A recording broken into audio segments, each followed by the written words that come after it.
Well, you're watching Viva Tech News. We're going to cross now, and this is where our reporter Simon Harding is standing by. Simon, what's going on where you are? Hi, Molly. Yeah, absolute pleasure. We're continuing our tours off the floor. One of the big talking points coming into this year, and especially building on last year, is Femtech, women's health, all the opportunities that are out there, or the lack of opportunities, which is something that we're looking at. Femtech appeared for the very first time at Viva Tech in 2023. It is back in 2024, and I'm joined now by Delphine Moulu, the co-founder and managing director of Femtech France. Delphine, hello. It's good to see you again. 1 year on, a new year, a bigger stand, and hopefully many improvements over the last 12 months. Hi Simon, thank you. Thank you for having me and for coming here. We're very happy to be here for the second year in a row. So Femtech France, we're a non-profit. We launched 1.5 years ago, and our goal is to federate the Femtech industry in France. So what is Femtech, maybe to start with? Femtech is a term for this industry of women's health innovation. So all the innovation that can improve women's health, from puberty to menopause and beyond. What we do with our collective is to help entrepreneurs. So we have 75 startup members of Femtech France as of today. We help them develop, we help them connect with the ecosystem, so with investors, healthcare professionals, industrials, and we also do some lobby. So we talk to ministers, deputies to educate them on health inequalities between men and women, explain what the Femtech industry is and why we need their support in France. And we actually had 3 ministers, I think, who came yesterday on our village to meet the startups, to make some speech, and also deputies and Euro deputies who came. So we are very happy to be here again this year with a bigger stand and 5 startups exhibiting every day, 5 different ones. So you can come today to meet 5 of them, and tomorrow there will be 5 new ones. Let's talk about those startups in just a moment, but I'd like to touch upon what you've just been saying about the ministers and the people, because when we spoke last year, so obviously looking at natural progression, one of the big themes that we spoke about was breaking down barriers, breaking down the exist around Femtech that are part of society.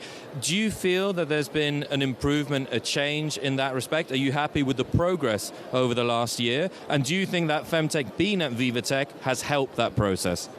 I think there has been a change. I think it's very positive. We speak more about women's health and about Femtech, which is good. I'd like to think that we've played a role in that with Femtech France, with all this lobbying work that we do. And also, I feel in the society overall, teenagers, young women, but also young men, they speak more freely about their health and their health questions. So I think, yes, there's been an improvement. I'm quite happy about that, but still, there still are some taboo around women's health.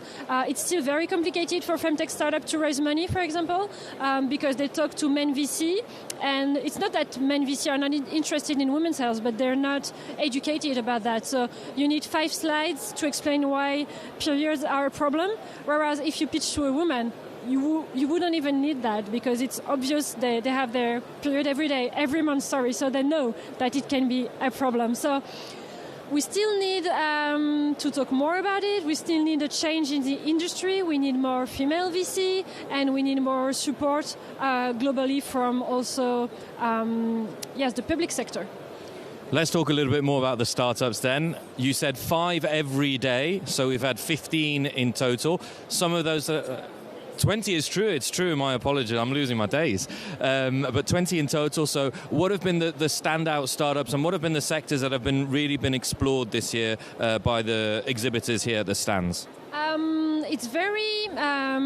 It's very varied. I don't know if that's the correct word, I'm sorry. But we have very different sectors represented, from fertility to menopause to cancer, very different startups. And also in terms of products, we can have software, apps, hardware, but also period panties, supplements. So this is what I like with Viva Tech and having startups changing every day, is that we can show the richness of the industry and the diversity that we have in terms of products, but also sectors.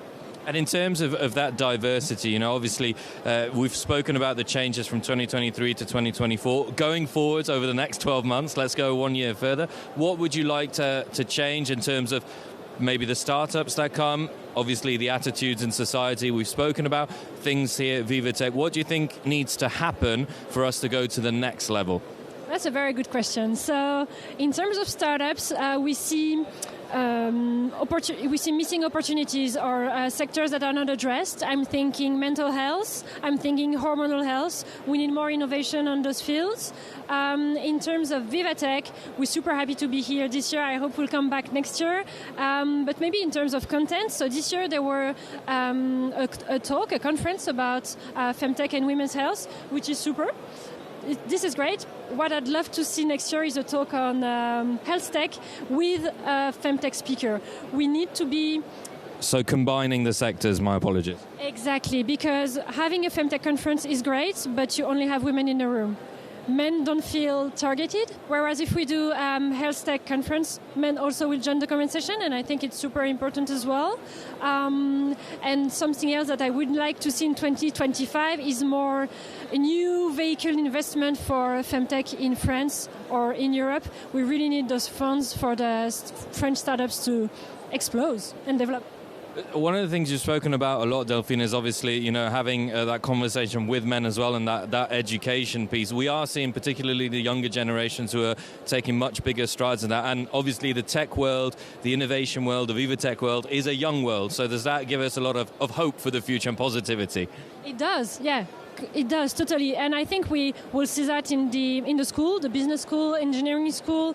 We see young ladies, but also young men taking interest in the topic. And even inside our collective and the startups that we have, we see more and more men co-founders coming into the team. So that's super important. And I hope it will continue, because women's health is a public health matter. Men have a mother, maybe a daughter, a sister. So it really is a super important topic, and also a very interesting one in terms of research. There's so many things to explore. We still don't have any treatment for endometriosis, for example. So it's super exciting, a very exciting field, and we need men and women to tackle that. Delphine Moulu, the co-founder, managing director of Femtech France. Thank you very much for that. You're absolutely welcome. Molly, there you go. A lot of inclusion, diversity, a lot of work has been done, still has to be done, but this is a topic that, of course, will need to be addressed and continue to be addressed going forwards in the future. Indeed, Simon, bringing Femtech and really widening the conversation in terms of health tech in general. There is much more to be done, and we'll continue it all.